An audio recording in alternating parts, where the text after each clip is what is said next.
नहीं तो जूता तो हम बाद में बजाएंगे ही। मोदी जी इतना भूल गए हैं, उन्हें याद रखना चाहिए कि जिन बाबा साहब की आपने मूर्ति वहाँ से हटाई है, उनके पूर्वजों ने 500 पूर्वजों ने 28,000 को मार के भगा दिया था, काट दिया था।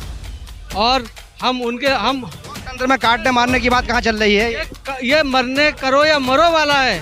बाबा साहब हमारे लिए श्रद्धा का विषय, हमारे लिए, हमारे अन्नदाता, हमारे मार्गदाता, हमारे जीवनदाता हैं। हम 543 लोग हम अब अपनी सत्ता स्थापित करेंगे। फास्ट ट्रैक में इसमें सुप्रीम कोर्ट में केस ले जाएंगे। अगर ईवीएम क्योंकि सुप्रीम कोर्ट भी मिला हुआ है, क्योंकि करोड़ों रुपया खाया हुआ इलेक्शन कमीशन ने भी और सुप्रीम कोर्ट ने भी सेंट्रल गवर्नमेंट से। आप संगठनों में बटे हो।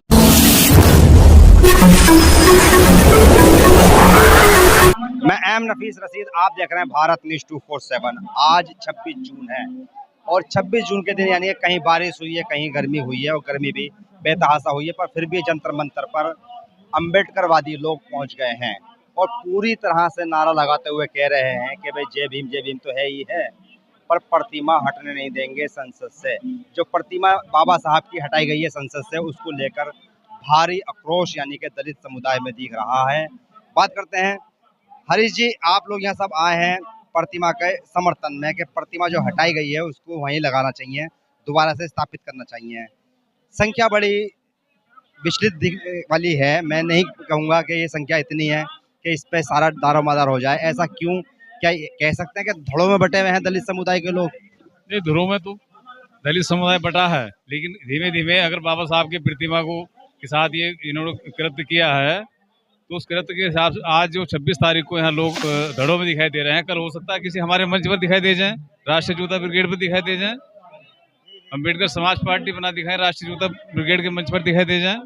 ये भविष्य है। अगर ये लोग सचेत ना हुए, सरकार सचेत ना हुई, तो हो सकता है कि ये भीड़ टुकड़े टुकड़े नहीं से भी इकट्ठी होकर आगे बढ़ जाए। लेकर आए हैं राष्ट्रीय जूता ब्रिगेड का, इसका क्या मतलब हुआ भाई? देखिए, जब हम पार्टियों से या अपने संगठनों से ना काम चला पाए, तो एक हमारा संगठन है राष्ट्रीय जूता ब्रिगेड। राष्ट्रीय जूता ब्रिगेड, हम जूता, हमारे बाप दादा ने जूता बनाया भी है और जूता बना के जब हमारे सर पे बजा तो हमने फिर चलाना सीख भी लिया। बजाना है जंतर मंतर पे। अगर ये ना माने तो, अगर सरकार ना मानी, बाबा साहब के साथ प्रतिमा के साथ अगर ये रवैया रखा है इन्होंने, ना संभल पाए, तो हम ये काम भी कर देंगे। ये शब्द बड़ा अजीब है कि जूता पहले बनाया फिर इनके सर पे पड़ा और अब ये बजाना सीख गए हैं। प्रदीप जी, जूता बजाना सीख गए हो, जंतर मंतर पर तो नारे लगाए जाते हैं, जूते की बात चल रही है।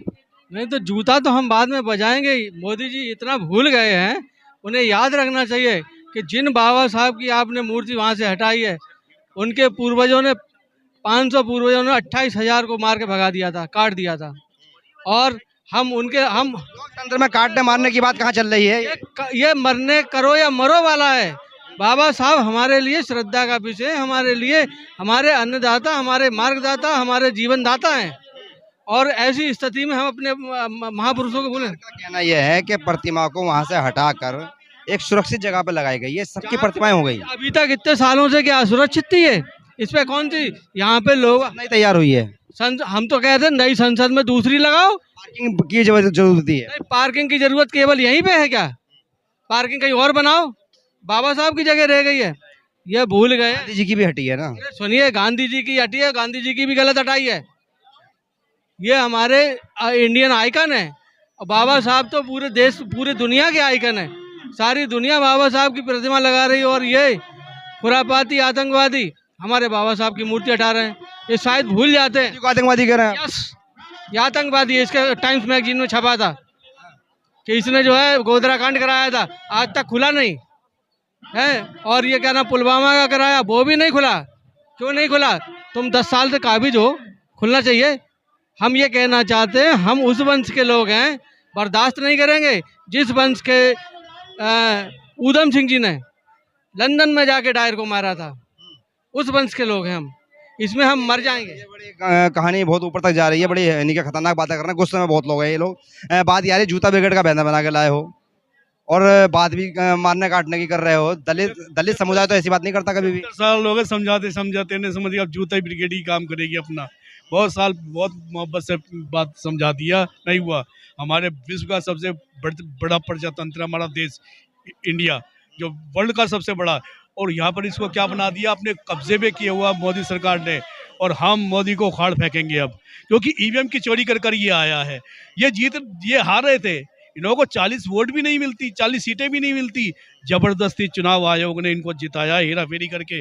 जो जीत रहे थे कैंडिडेट, उनकी वोट चुराकर इनको दी गई है, तब जाकर इन्हों के 240 वोट वो सीटें बनी है। 240 भी नहीं होती, 40 से पार भी नहीं होते, क्योंकि जनता ने इनको नकार दिया। अरे कैसे हो सकता है? मणिपुर की 3 बेटियों को घुमा रहे हो तुम नंगा, शर्म की बात है। विश्व प्रजातंत्र में, और ये प्रधानमंत्री देखेगा अपनी आंखों से, उसको डूब के मर जाना चाहिए, सुप्रीम कोर्ट को डूब के मर जाना चाहिए। जो दिल्ली पुलिस से कहता है कि इन पहलवानों की FIR दर्ज करो, अरे शर्म आना चाहिए सुप्रीम कोर्ट को। तू ऐसे कह रहा, तो तेरे को तो दिल्ली पुलिस कमिश्नर को टर्मिनेट करना चाहिए था उस टाइम पर। तो काहेगा सुप्रीम कोर्ट का सुप्रीम जज है? तो दलीप जी, आप छोड़ो, क्वेश्चन छोड़ो, मेरी बात सुनते रहो, आप सुनते रहो मेरी बात।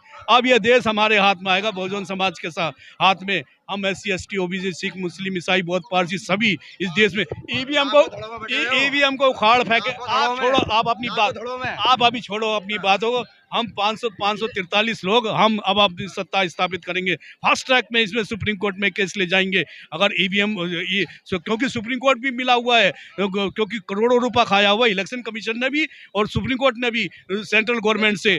आप संगठनों में बटे हो। अरे यार छोड़ना, तुम अभी अपनी बात करो। नहीं आप अपनी बात मत कीजिए अपनी। कैसे नहीं करेंगे? आप बटे हुए हो, आप मेरे इकट्ठे होंगे ना, अकेले कैसे कर लो, लड़ाई लड़ लोगे? इकट्ठे होंगे अब। हाँ, और एक अरे यार इकट्ठे होंगे अभी। यही तो हमारी एकता में फूट है कि हम साले इकट्ठे नहीं हुए। हम बहुजन समाज के लोग कुत्ते साले इकट्ठे नहीं हुए। हमें डूब के मर जाना चाहिए चिल्लू भर पानी में। जब तक हम इकट्ठे नहीं होंगे, हम इस देश में सत्ता स्थापित नहीं कर पाएंगे।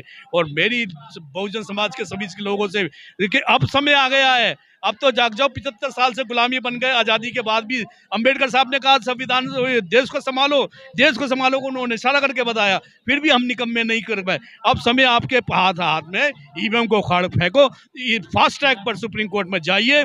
अगर सुप्रीम कोर्ट भी नहीं कर, सुप्रीम कोर्ट को भी उखाड़ फेंकिए। जरूरत नहीं है हमें सुप्रीम कोर्ट पे, चुनाव आयोग के हाथ कटने चाहिए, क्योंकि ईवीएम से हेरा फेरी कराकर इसने जिताया है बीजेपी को। और ये अब जो जीती हुई सीटें थी, ये इनको दी गई है। और ये आर पार की लड़ाई अब करके रहेंगे, और ये सत्ता हमारे हाथ में रहेगी। दलित समुदाय साफ साफ कह रहा है, क्या कहना चाह रहा है? बाबा साहब के आरक्षण पे दिए जो MP बने इतने नाकारा हैं, वो अपने मालिक पे भोगते भी नहीं है। जिन बाबा साहब के आरक्षण पे बने थे और उनकी मूर्ति उखड़ गई, तुम इतने नाकारा हो, एहसान फरामोश। तो चिट्ठी लिखिए, उनको बताइएगा, हम भी कहेंगे भाई। कुल मिलाकर आज दलित समुदाय व बहुजन समाज यानी कि कहा जाए, उसने यानी कि विरोध प्रदर्शन करते हुए एक गिरफ्तारियां भी दी हैं जंतर मंतर पहुंचकर, और ये कहा है कि अगर प्रतिमा जल्द से जल्द न लगी तो एक बड़ा यानी कि आंदोलन किया जाएगा और लगातार किया जाएगा। और ये मांग जब तक रहेगी, जब तक के बाबा साहब की प्रतिमा जहां स्थापित थी वहां ना हो जाएगी। मैं M नफीस रशीद, आप देख रहे थे भारत न्यूज़ 247।